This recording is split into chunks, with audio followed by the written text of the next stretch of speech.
Close your eyes and listen to the silent whispers of civilization, a tapestry woven with threads of brilliance and breathtaking stupidity. Imagine a world where intelligence is not a gift bestowed, but a battlefield constantly contested, where our most formidable enemy lurks not in distant lands, but within the labyrinth of our own minds. The story begins not with a bang, but with a whimper, the collective sigh of humanity perpetually surprised by its own capacity for monumentally poor decisions. Picture Alexandria, 48 BC, the greatest library in the ancient world, a beacon of human knowledge reduced to ashes. Not by a natural disaster, not by an invading army with a strategic purpose, but by the capricious, thoughtless order of Julius Caesar, a moment of military bravado that erased centuries of accumulated human wisdom. This is stupidity, not just an individual failing, but a collective catastrophe.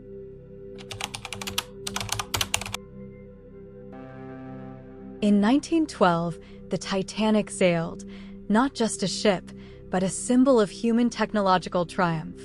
Unsinkable, they proclaimed. Engineers, scientists, wealthy industrialists, all united in a chorus of supreme confidence. Yet beneath the glittering ballrooms and champagne-soaked celebrations, a fundamental truth trembled. No system is immune to stupidity. When the ship struck the iceberg, it wasn't just steel that shattered, but an entire mythology of human infallibility. Lifeboats were launched half-empty. Communication systems failed. Hierarchical stupidity transformed a marvel of engineering into a floating tomb. Carlo M. Cipolla's first law echoes through the freezing Atlantic. Stupidity is not a rare specimen. It is a pandemic that knows no class, no education, no boundary. A statistical nightmare. Imagine walking into any room. Look around. 1 in 5 people surrounding you will consistently, predictably act in ways that defy logic, self-interest, and collective well-being. Not because they lack intelligence, but because they are carriers of a far more insidious virus, the inability to comprehend the consequences of their actions. In 1994, Rwanda became a canvas painted with the most horrific manifestations of human stupidity.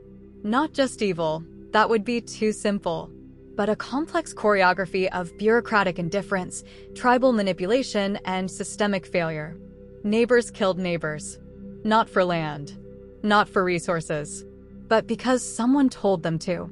Because thinking became too difficult and following became too easy. Cipolla's second law crystallizes: stupid people don't just harm themselves. They cause damage to others without any personal gain. They are entropy incarnate, agents of chaos who destroy value through their very existence.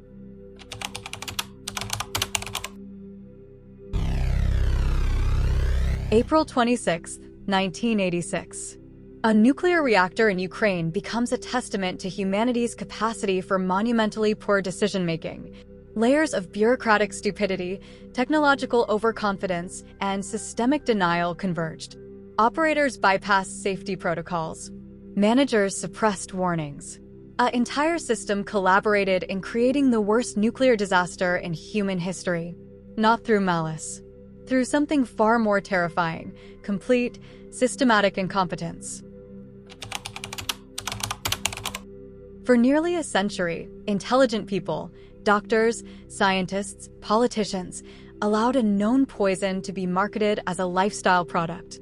Tobacco companies didn't just sell cigarettes. They sold a narrative. A story of rebellion, sophistication, masculinity. And millions bought into it, literally and metaphorically.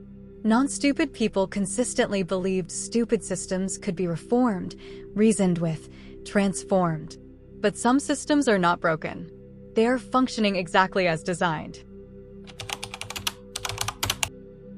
Imagine a mountain, not of rock, but of unearned confidence. At its peak, people with the least knowledge speak with the most conviction. A farmer who's never studied meteorology will confidently predict weather patterns. A social media user will argue complex geopolitical issues with the certainty of a seasoned diplomat. Stupidity doesn't know it's stupid. It wears confidence like a designer suit, strutting with remarkable certainty.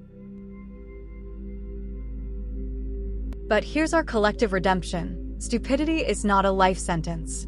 It's a momentary state we can choose to transcend. We are not fixed beings. We are fluid, capable of growth, of unlearning, of radical transformation. The antidote to stupidity is not intelligence. It is humility. The willingness to say, I might be wrong. Listen closely to the spaces between your certainties. There, wisdom begins.